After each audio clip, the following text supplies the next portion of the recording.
Hey,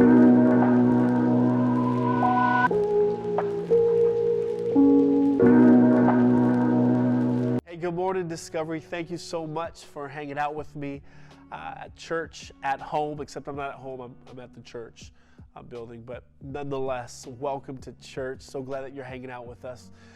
Real quick, before we jump into the message, I want to just mention a couple things. The first thing is happy birthday to Janice. Janice is our communications director. She basically runs everything. So if you're out there, man, just show her some love. Just tell her happy birthday because today is her big day. And a couple quick announcements. The first thing is this: if you're not part of our email blast, we'd love for you to be part. Within the next couple of weeks, we're going to be sending out a survey and just to kind of get the temperature, no pun intended, the vibe of how everyone is doing and how they're feeling. And as myself and Discovery's leadership team begins to plan and plot out what church is going to be looking like going forward, we also are kicking off brand new small groups tomorrow. And so if you are not part of a group, and listen, I know everybody is zoomed out, right? Like everybody is doing Zoom all day and virtual, and everyone's getting tired of it. But I think it's super vital that we're not just connecting with family or with our friends, but we're also connecting with our church community and church family. So we'd love for you to be part of that.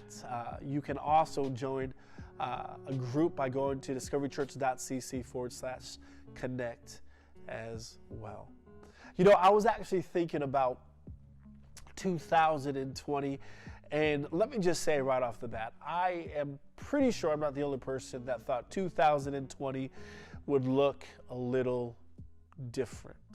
Now, if you thought 2020 was going to look a little different for your life, man, shoot like a little thumbs up or just say, me, amen. I thought 2020 was going to look completely different. In fact, I was excited for 2020.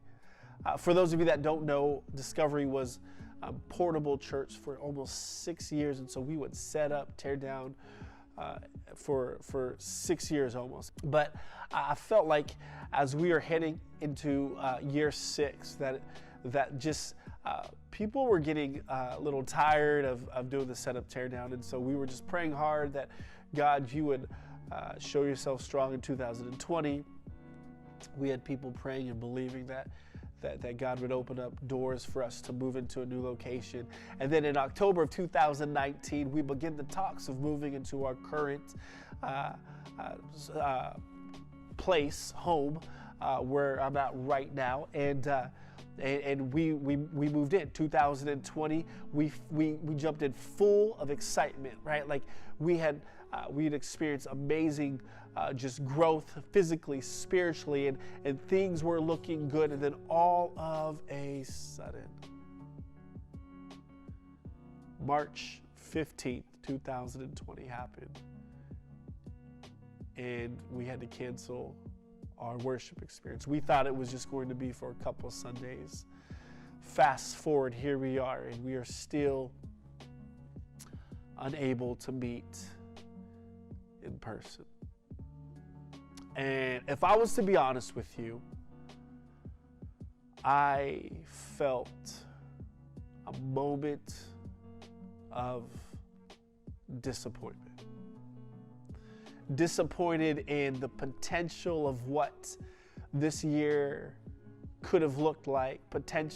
Disappointed in how this year has turned out. Disappointed that we can't meet together. Disappointed that people are getting sick from this virus, and just disappointed all over. And I found myself in a season of disappointment. Now, I wonder if any of you can relate to this feeling of being disappointed, of having high expectations, thinking something will turn out one way, and then all of a sudden realizing that it doesn't, and you find yourself disappointed. Let's take it even closer to home. I wonder if anyone watching this morning could feel and understand being disappointed specifically due to this virus. See, maybe for you, you found yourself disappointed because you were laid off from work. Maybe you found yourself disappointed because you had to cancel a vacation. Maybe you found yourself disappointed because you found yourself ill, or someone that you know has become ill because of this virus. And whatever the case, I wonder if anyone could feel, or if anyone can understand the feeling of being disappointed. See, this morning I want to talk to you actually about disappointment. In fact, I want to talk to you about how to posture yourself in disappointment. And what we're going to do is we're going to look at a passage of Scripture that will sound very familiar because, in fact, we're actually going to be continuing on in the Scripture that we looked at last week. Now, if you didn't join us last week, we looked at a passage in 1 Kings chapter 17. And in this passage, we were introduced to three characters. We were introduced to a widow, her son, and the prophet Elijah.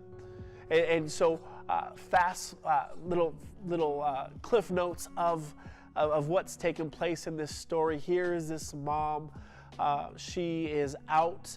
She's going to cook the last meal. She has no more flour, no more oil after this last meal that she's about to cook. She runs into this man named Elijah, and Elijah is a prophet, and he says, hey, bake me some bread, and then bake you and your son some bread. And she's like as much as it didn't make sense, she did it. And because she was obedient to the word of the Lord, she found herself, her pantries to be overflowing with flour and olive oil. And so we see the hand and the miracle of God take place in this moment. And we read in verse 16 of 1 Kings that she and her son were able to eat as much as they wanted. Come on, somebody, I love this story already. But eventually, what we see in the very next verse, she finds herself in a moment of disappointment. See, because in the very next verse, verse 17, what we see is that her son becomes ill. And then not only does he become ill, but we find out that he actually dies. And I don't know about you, but in that moment, there had to have been this sense of grief, of overwhelming sense of disappointment. Not only did she lose her son, but the way that she lost her son, because just a minute ago, one verse ago, she was experiencing the hand of God, of the bountifulness of God in providing for her and her boy. And then the very next moment, when things are looking good, when things are looking grand, all of a sudden in that moment, bam, her son dies. Sometime later, the son of the woman who owned the house became ill. He grew worse and worse and finally stopped breathing. She, the widow, said to Elijah, "What do you have against me, man of God? Did you come to remind me of my sin and kill my son?"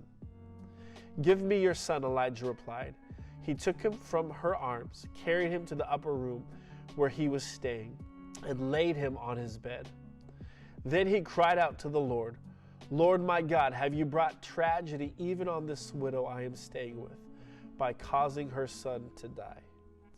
Okay, so what we have here are two people trying to process the moment of disappointment.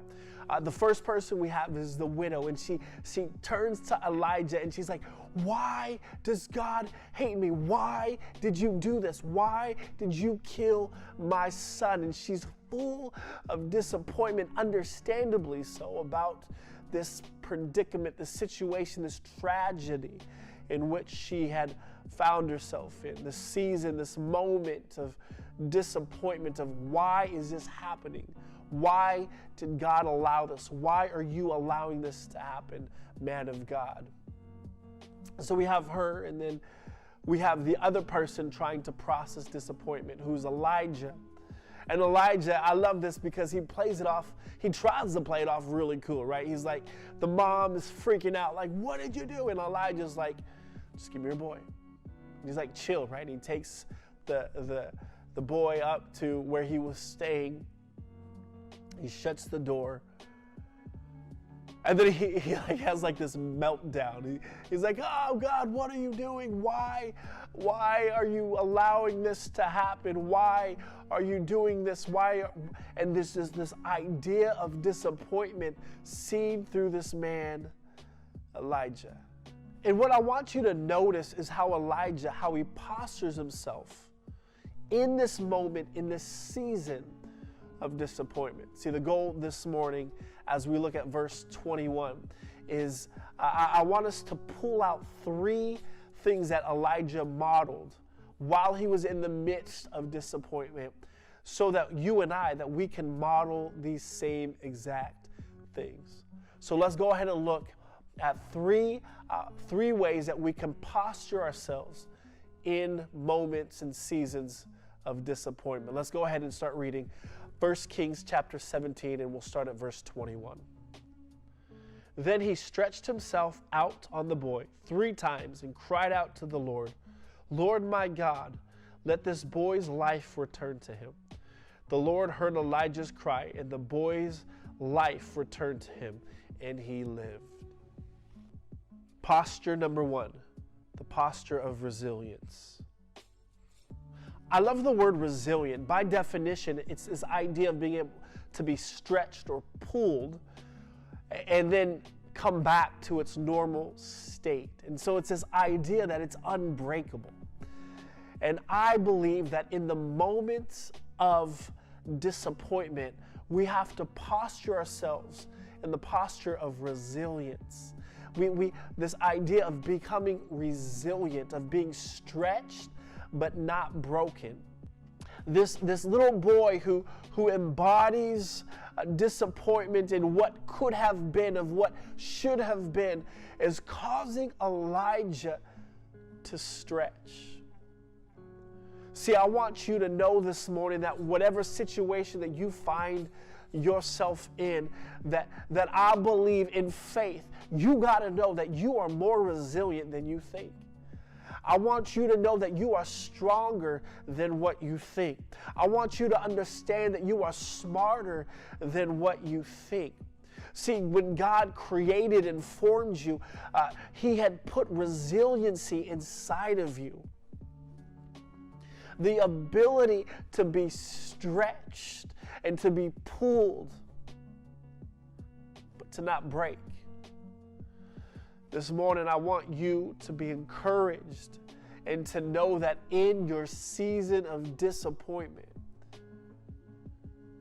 the first thing that you and I need to do to remember is to posture ourselves in resiliency, to remember that we are resilient. The second posture that we see in verse 21 is this, the posture of persistence. Now, let's just pause it and let's just think about this real quick.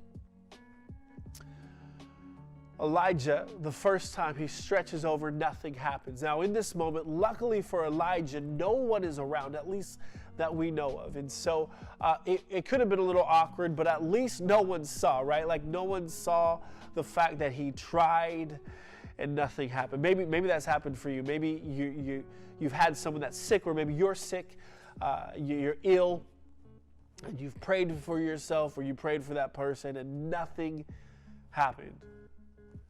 And you're like, whew, well, thank God no one was here to see that. But what I love about Elijah is that in the midst of no one seeing that, he still tries again. So he tries a second time. He stretches himself over the little boy. And then the second time, guess what? Nothing happened again. And so here's Elijah. First time, fail. Second time, fail. Now in this moment, if I'm Elijah, I'm like, man, I need a new game plan, a new strategy, because this isn't working. In fact, if I'm Elijah at this moment, just because I know my heart and I know my human tendencies, in this moment, after the fail of the second time, I'm like, all right, this is dumb. Not happening. If I'm Elijah, I begin to accept my failure, accept my loss, accept my defeat. But Elijah, he doesn't just do it once. He doesn't just stretch himself twice. But the text says that he did it again the third time. And what Elijah is displaying to us in this moment is the posture of persistence. The posture of persistency. Of not allowing one failure to dictate the original plan. To not allow the second failure to dictate the end result. Like Elijah, he was persistent. He kept moving and he kept going and he kept trying. This morning, I want you to know that in the season of disappointment, like we have to have the posture of persistency. Like we got to be persistent in our approach through the seasons of disappointment. Listen, while we become disappointed, we cannot just choose to give up. We can't choose to lay down. We have to have it in our minds, this idea that I will keep pushing. I will continue to be persistent as I seek out all that God has for me. See, I think about the little boy. What if Elijah stopped at 2? Like, what if Elijah had stopped after the second time he failed? Like he just had to do it one more time before he began to see the miracle. See, I want to ask you this morning, what if your miracle that you're believing God for is one stretch away? What if the breakthrough that you're believing God for is just one stretch away? What if the moment that you've been pleading and petitioning God for years and years and years, what if you are one more stretch away before God breaks the lid off of your situation and season of disappointment? So I would encourage you this morning to be persistent in your season of disappointment. Number 3, the third posture, the posture of dependence. Okay, so right after Elijah stretches himself over the little boy 3 times, what I love is directly after that, after the third time, he begins to cry out to God. What I love about this is that Elijah, he reveals to us his source of strength. He reveals to us his ability, where his ability comes from. Elijah models for us the posture of dependency. When you and I, when we're going through these seasons and these moments of disappointment, that we have to become dependent, even more so, on Jesus. For a lot of us, we have become dependent on the news, on media. We've become dependent on our moments of disappointment from our friends or from relationships. But I want to tell you this morning that your dependency needs to be found in Jesus. See, our stretch, our resiliency, and our persistency is dependent on Jesus. This morning, my urge or my desire is that we would get to the place where we become so dependent on Jesus. And that when we do this, like we model ourselves and we position ourselves to get through and to move through our seasons of disappointment. Now, what I want us to do is to look at the remaining verses of this story to really tie together why it is so vital, so important for you and for myself to posture ourselves correctly in the moments of disappointment. And so let's read. Elijah picked up the child and carried him down from the room into the house. He gave him to his mother and said, "Look, your son is alive." Then the woman said to Elijah, "Now I know that you are a man of God and that the word of the Lord from your mouth is the truth." The mother, she sees two things. She sees the hand of God working in Elijah's life, right? So she says, "Man, I see God in your life. I see that you truly are a man of God." That's the first thing. But then she also sees the revelation of who Elijah serves. She says that I now see the truth. We know that Jesus is the truth and life. And so because Elijah postures himself so good in the moments of disappointment, the mother comes to a revelation of the mighty hand of God, not just working in Elijah, but through Elijah. See, here is why it's so important. Here's why it's so important that I learn to posture myself correctly in seasons of disappointment, because it opens the eyes of people around me to see the hand of God working in me, but also through me. See, I want to encourage you, if you are in a season of disappointment, that you can posture yourself in such a way that at the end of it, when you come out of it, because you will come out of it, that when you come out of it, that people will be able to see you, and they will be able to see God in you, but they will also be able to see God through you.